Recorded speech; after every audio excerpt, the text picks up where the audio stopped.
우리나라 국민들이 대부분이 부동산 정책을 못하고 있다. 근데 그 중에 지금 세금 다주택자 많이 매기고 과반수 이상이 찬성해요. 근데 야당이 되더라도 쉽게 못합니다. 한 3, 4년 내에 어마어마한 쓰나미가 옵니다. 예를 들어서 강남의 아파트가 한 해에 한 37, 8% 올랐습니다. 근데 입주 91년에 딱 하니까 마이너스로 가요. 최대가 마이너스 30이면 또 마이너스 한 10 정도에서 왔다 갔다 하는 거 아니에요? 근데 그게 평균으로 보면 그렇지만 네네. 우리 아파트 단지는 30% 빠지거든요.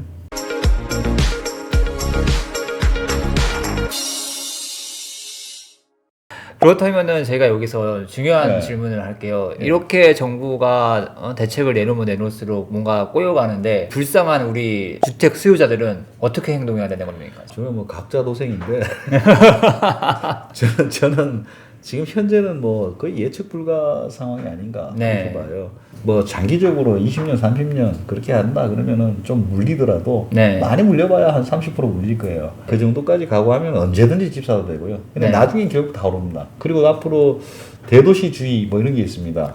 그래서 뭐 인구 소멸, 뭐 지방 소멸 이런 얘기 하지만은 지방은 소멸하지만은 대도시는 점점점 집중을 하거든요. 그렇기 때문에 대도시는 뭐 언제든지 사도 된다. 근데 지금 너무 부담스럽고 그러면은 제가 보기엔 한 3, 4년, 한 4, 5년 지나면 물량이 어마어마하거든요. 그 어마어마한 물량이 일부는 나올 거예요. 나오면은 이제 그때는 조정을 본격적으로 받을 겁니다. 지금 이렇게 많이 올라가면은 뒤로 빠꾸를 한번 해야 돼요.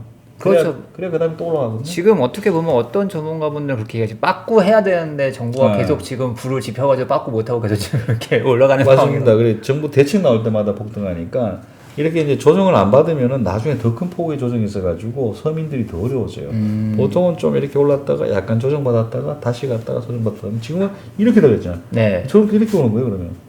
그렇기 때문에 좀 위험하다. 근데 공급 물량에 대해서도 지금 아까 서울시장 얘기 잠깐 했지만 이사 대책이 재밌는 거는 마지막에 사업계획 승인이나 이런 거 있잖아요. 다 서울시장입니다. 그래서 서울시장님이 야당이 되면은 아마 다 뒤집힐 것 같고요. 여당이 되면은 정부에서 얘기하는 거 100% 다 하기는 힘들 거예요. 지역 주민들이 아마 지금 집을 뺏는다는 거거든요. 어떤 지역은 그냥 묻지도 않고 뺏어가고 어떤 지역은 3분의 2 동의만 되면 뺏어가는 그런 시스템이기 때문에 이거 하기가 만만치 않을 겁니다. 저 그럼 여기서 추가 질문 하나 드릴게요. 지금 여당은 그렇게 흘러간다고 하면 야당은 반대편의 정책이잖아요. 재건축 풀어주고 뭐 하는 건데 야당이 만약에 된다면은 어떻게 된다고 보세요? 저는 그냥 해프닝일 것 같아요. 해프닝이라는 거는 지금 중앙정부가 눈이 벌겋게 있잖아요. 뭐 레임덕이나 뭐 이런 게 오더라도 기본적으로 중앙정부에서 가진 권한이 많습니다. 지금 재건축 시장, 재개발 시장을 묶고 있는 것은 뭔가 하면은 공공기업 이런 것들이에요. 그 다음 재건축 초과의 관수라든가 대출 규제라든가 이런 것들이거든요. 근데 그런 것들은 중앙과 관련이 있습니다. 그렇기 때문에 사실 뭐 야당 의원이 된다 그러면 반짝하고 오겠지만 다시 생각해 보니까 몇몇 단지는 진짜 혜택 보고 쭉 갈 수 있는데 대부분의 단지는 중앙이 바뀌지 않는 한 재건축은 아마 올해 등락을 좀 보여주지 않겠는가 뭐 그런 생각이 듭니다. 교수님 말씀을 쭉 듣다 보니까 제가 약간 생각이 드는 게 3, 4년 후에는 조정이 올 거다고 이 얘기는 무주택자는 지금 집을 사기가 애매한 것 같고 1주택자는 그렇다고 지금 또 너무 외국 시장이 이렇게 돼가지고 사실 팔지도 못하게 만들어놨으니까 홀딩 쪽으로 보는 게 맞나요? 지금 저는 3, 4년 뒤에 있더라도 자기 집이 어디냐가 제일 중요하고요. 자기 집이 이제 뭐 아주 택도 아닌데 갖고 있으면서 계속 그건 아닌 것 같고 조금 요지다 서울에서 좀 괜찮다 싶으면은 그거는 계속 갖고 가는 거예요. 특히 서울이나 뭐 도쿄나 뉴욕이나 뭐 아주 나쁜 데가 아닌 주택이다 그러면은 그거는 평생 갖고 가는 겁니다. 서울의 웬만한 지역들 평생 갖고 와서 그 언제 파는가 하면은 자식이 뭐 사업하다가 말아먹고 아니면 자식이 이제 뭐 결혼하는데 큰 비용이 들거나 그리고 본인이 인생을 정리하고 이렇게 귀경해서 이렇게 뭐 이런 게 있잖아요. 그럴 때나 정리하는 거지. 그냥 갖고 있으면 계속 오른다는 게 대부분의 결론이에요. 그 말은 이제 아주 장기적으로 보면 대도시에 그럴듯한 집들은 계속적으로 오르기 때문에 갖고 있는 게 맞고 무주택자들 중에서도 이제 좀 여유가 있고 내가 좀 감당할 만하다. 그러면 이제 언제든지 사도 돼요. 집이라는 게 4년마다 이사하는 게 굉장히 스트레스고 비용 부담이 많거든요. 가정이 그냥 다 바뀌는 거니까 가정의 환경이 바뀌는 거니까 그걸 감안했을 때는 집을 하나 사는 건 괜찮아요. 근데 지금 이제 굳이 뭐 지금 없는 사람이 급하게 살 필요는 없다고 봅니다. 한 3, 4년 내에 어마어마한 쓰나미가 옵니다. 예를 들어서 정부에서 역대 정부 최고로 많이 했대요. 210만 원가 공급하니까 지금 2천만 채 있는데 200만 원 공급했잖아요. 근데 옛날에는 700만 채 있을 때 200만 원 공급했습니다. 네. 거의 30%를 5년 만에 공급한 게 우리나라 전체 주택이에요. 이렇게 신도시장 말씀하시죠? 예. 어마어마한 거죠. 그때는 보면은 강남의 아파트가 한 해에 한 37, 8% 올랐습니다. 네. 근데 입주 91년에 딱 하니까 마이너스로 가요. 마이너스 5% 딱, 강남이. 그러니까 이제 입주라는 게 그 정도 물량이면은 충분히 효과가 있는 거고요. 근데 그 물량보다는 작긴 하지만은 물량이 터지면은 물량엔 장사 없습니다. 근데 저 물량이 터진다고 해도 아까 이제 최대 빠지는 게 마이너스 30이라고 그렇죠. 했는데 이제 사람들 많이 생각하는 게 최대가 마이너스 30이면 물량 터진다고 해도 마이너스 한 10 정도에서 왔다 갔다 하는 거 아니냐. 근데 마이너스 10이라는 게요. 네. 굉장히 큰 겁니다. 그렇죠. 20억에 2억이면은 크죠. 근데 그게 평균으로 보면 그렇지만 네네. 우리 아파트 단지는 30% 빠지거든요. 그렇죠. 지수가 그렇게 빠지는 거니까 30% 빠진 것들 보게 되면은 엄마 아파트 기준이에요. 엄마 아파트가 제일 펄럭거리거든요.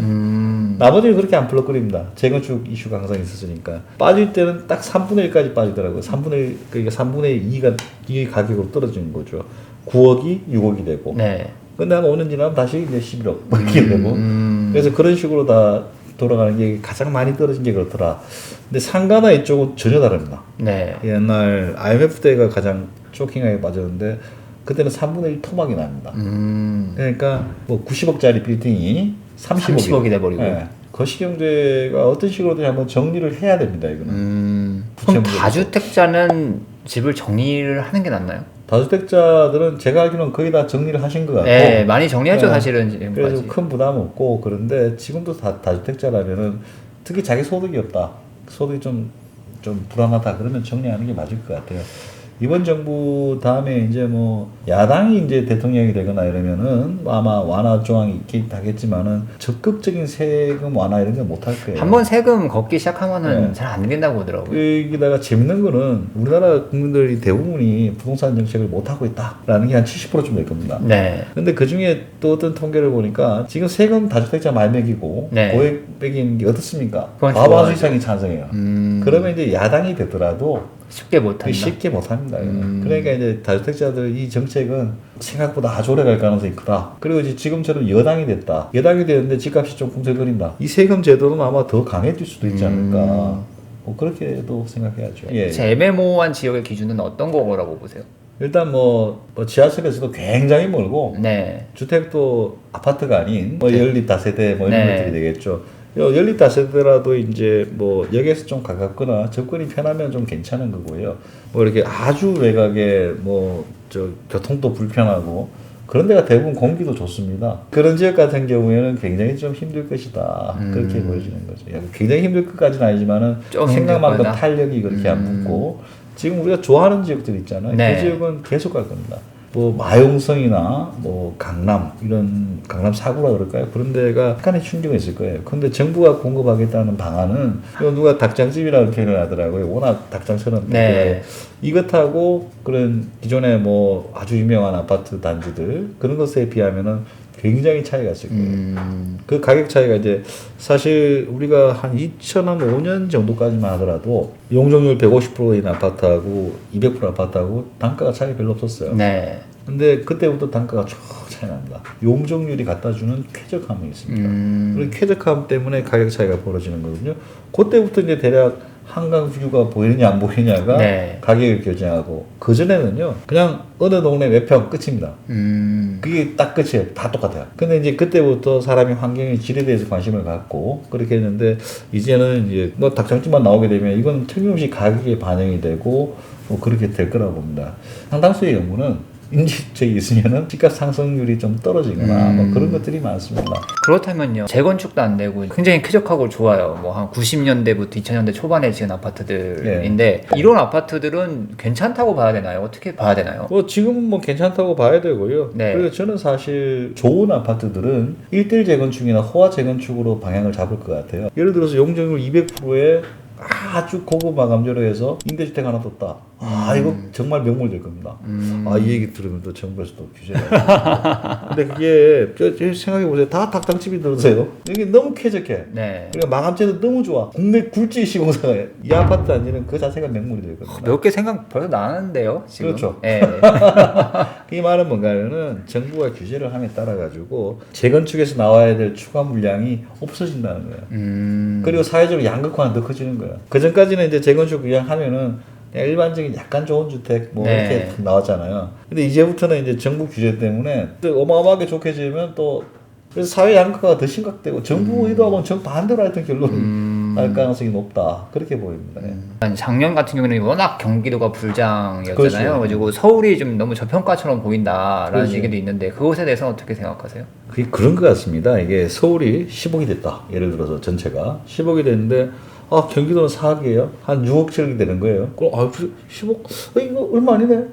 다시 올라가고. 네. 전국적으로 이렇게 한 바퀴를 도는 것 같아요. 네. 그렇게 해서 이제 사실 그렇게 싸 보인다는 효과는 뭐 심리적 효과 이런 것들이지만은 이게 지역적으로 한 바퀴도 돌고 다시 올라갑니다. 네. 그게 이제 그 싸다는 효과 때문에 그렇고 네. 상품별로도 한 바퀴 돌고 다시 올라가고. 네. 지금 우리나라는 이제 또 최근에 정부 규제 때문에 가격대별 상품 효과도 있잖아요. 그렇죠. 뭐 옛날에는 9억 10억짜리가 많이 뛰었다가 9억 10억 뭐 6억 규제를 하니까 곧 이런 이상한 네. 객들이 또 탁탁 올라가고. 네네. 이거 아마 세계 최초일 거예요 우리나라가.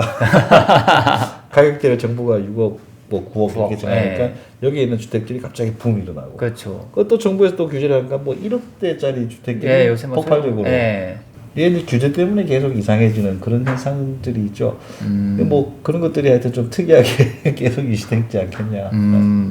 그렇다면 경기도 쪽 주택을 아까 얘기하신 거로 따르면은 이제 좀 애매모호한 주택도 있을 것 같고 괜찮은 맞습니다. 주택도 있을 것 같은데 그렇죠. 그 기준은 어떤 거예요? 어떤 경기도권이라도 좀 괜찮은 주택이라고 하는 건 어떤? 이게 교통인데요. 예를 들어서 뭐 서울에 불광동하고 가까워진다. 네. 교통이 그건 별로 메리트가 아니죠. 근데 가장 큰 메리트는 이제 고용 집중지하고 연결돼야 돼요. 네. 서울에서 가장 큰 고용을 하는 데는 강남입니다. 강남이죠. 예. 서울이 이렇게 있으면 강남이 밑에 이렇게 그렇죠. 있잖아요. 동남이죠. 예. 남쪽에 꼬다리 같지만은 이게 중심으로 이렇게 꺼보면은 여기서부터 한 40km를 꺼보면은 네. 30km나 이렇게 꺼보면은 강남에서 한 30km 아래는 괜찮다는 거예요. 그게 조금씩 내려가는 건 뭔가 하면은 고용이 제일 중요한데 판교에서 고용하는 게 어마어마합니다. 그렇죠. 판교 테크노밸리 뭐 1, 2, 3 이렇게까지 하니까 그 고용이 거의 한 100만 명 이상 먹여 살리는 그때거든요. 네. 그럼 이제 그 고용 축에 붙어가지고는 무조건 좋은데요. 아주 좋은데. 거기까지 출퇴근이 편한데. 강남 출퇴근이 40분에 가능하다. 그런 것들은 다 괜찮은 걸로. 근데 강남 출퇴근이 뭐 1시간 말이다. 이거 이제.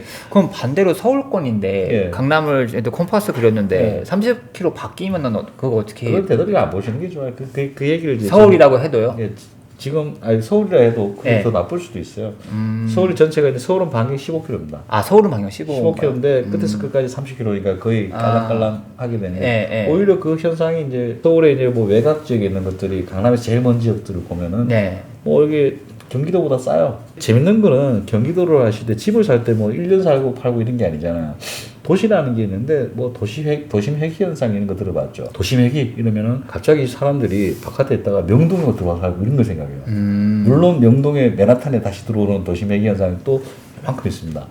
근데 이제 선진국들은 19세기 후반부터 도시가 확 팽창을 하거든요. 네. 팽창을 쫙 해서 반경 80마일, 그게 LA를 80마일 도시라 합니다. 네. 개성에서 거의 대전까지. 그 정도예요? 그게 LA 도시권이에요. 네. 그러니까 우리가 상상하기 어렵죠. 이렇게까지 막 확장했다가 LA는 아니지만 이게 쭉 쪼그라들어요. 네. 그게 이제 도시회귀 현상입니다. 네. 도시회귀 현상. 네. 근데 이때 쪼그라들 때 명동으로 가는 게 아니고 네. 예를 들어 쭉 서울로 우리로 따지면 쭉 그래서 오산 여기까지 갔다가 그 다음에는 이제 분당 정도로 다시 쪼그라들어요. 근데 우리도 아마 그런 패턴을 따라가지 않겠느냐. 그럼 바로 CBD로 가는 게 아니고 12도를 못 가요. 아 12도 못 가요? 빈당도 요것밖에 없잖아요. 요것밖에 없잖아요. 그러면 이제 분당이나 이런 것들이 다시 이제 재건축 뭐 하는 거에서 그쪽으로 사람들이 멀면 멀수록 더 힘들다는 걸 알거든요. 네. 과거에는 이제 도심을 피해서 바깥으로 나가고 이게 이제 대세였는데 그때 도심이라는 게 환경이 워낙 안 좋았습니다. 요즘은 너무 좋습니다. 공기도 네. 좋고요. 굳이 공기 때문에 외곽으로 도망갈 필요는 없잖아요.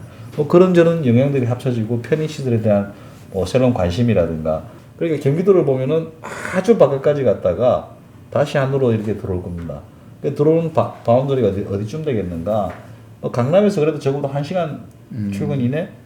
근데 강북에서도 1시간 출근 이내도 가능하죠. 약간의 반론이 있는 게 지금 많이들 강남을 얘기하지만 우리나라는 전통적으로 그래도 지금 서울이 3도심, 여의도, 그렇죠. 강남, 이 CBD이기 때문에 강남에서 30km, 40km면 너무 나머지 두 군데 먼 거 아니냐. 그쪽은 고양, 창릉 뭐 이쪽에서 커버를 하는 거고. 네. 근데 이제 지금 강남의 고용력이 너무나 큽니다.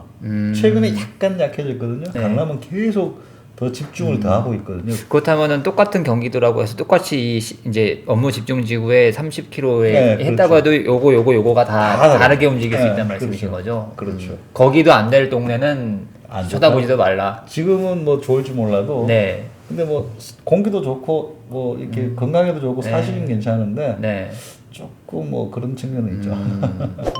그렇다면 이제 아까 살짝 이제 건드리고 가셨는데 이제 그 상가 지금 하도 주택이 너무 규제가 심하니까 상가나 오피스텔 같은 수익형 부동산 투자를 고려하시는 분들이 있는데 괜찮나요? 저는 지금 둘 다 좀 리스키하다고 봐요. 둘 다요? 오피스텔 같은 경우에는 아주 요지에 있는 것들 같은 경우에 가격이 너무 많이 올랐습니다. 많이 올랐다고요? 유동성 때문에. 새로 공급되는 오피스텔 보게 되면 위치가 좀 안 좋거나 위치가 안 좋은 오피스는 뭐 1년에 뭐 한 달에 몇십만 원씩 이렇게 임대료 받는 재미에 있다가 나중에 지나고 보면은 1억 떨어져 있거든요.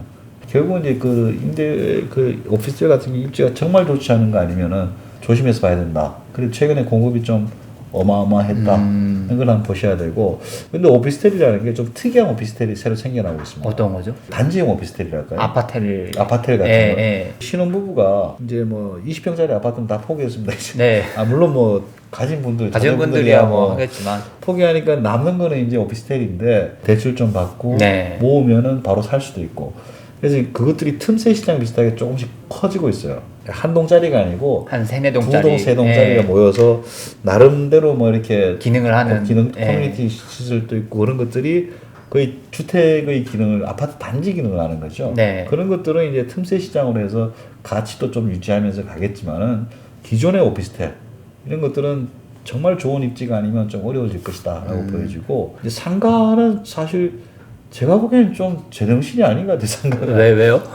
유동성으로 이렇게 많이 올라갔지만은 벌써 몇 년 전부터 좀 좋은 지역 상가는 수익률 한 2%대였거든요. 2%대에서 공실 좀 생기고 대출 압박 금리 좀 오르고 이러면 아마 무리하게 대출하면은 파산할 가능성이 커요. 꼬마 빌딩도 비슷한 상황이라고 봐야 돼요. 꼬마 빌딩은 좀 좋은데 보니까 최근 한 5년, 7년 사이에 한 3배 올랐어요. 근데 이것도 이제 꼬마 빌딩도 유동성 때문에 더 올라갈 것이다라고 하는데 그 유동성이라는 게 아무리 밀어붙여도 수익률을 그러면 0.5%대로 만드는 게 맞냐. 그것들은 있고요. 그리고 이제 상가 같은 경우에는 경기에 대해서 굉장히 민감합니다. 코로나 영향 이게 생각보다 오래 갈 가능성이 커요. 예를 들어서 지금 다 부채로 연명을 하고 있는데 이분들이 부채를 갚아야 될 거 아니에요. 그렇죠. 그러면 이게 계속 상가가 지금처럼 갈까? 그래서 상가는 정말 선수들 영역. 근데 지금 보니까 거기에 뭐 30억짜리 하나 사놓으면은 1년에 얼마 몇천만 원 나와. 괜찮은 거야. 이렇게 하면은 한 90% 이상은 물릴 겁니다. 그래서 굉장히 상가는 조심해서 가라. 이거 하나는 할 수 있을 것 같아요. 신도시나 이런 데서 상가 크게 분양하고 있잖아요. 그런 것들은 일단 조심하시는 게 피해라. 가격을 너무 높게 책정해놨어요. 공실도 사실 심하잖아요, 신도시 상가들은. 뭐 교수님이랑 말씀을 하다 보니까 참 시간이 금방 흘러갔네요. 오늘 이 영상이 많은 도움이 되었으면 좋겠습니다. 저희 매부리TV가 구독 이벤트를 진행하고 있는데요. 많은 상품을 준비해놨으니 많은 참여 부탁드리겠습니다. 감사합니다. 주택 마련 주식 대박 매부리 하나면 오케이입니다. 매부리 구독 누르시면 부자 됩니다. 좋아요 누르시면 더 부자 됩니다.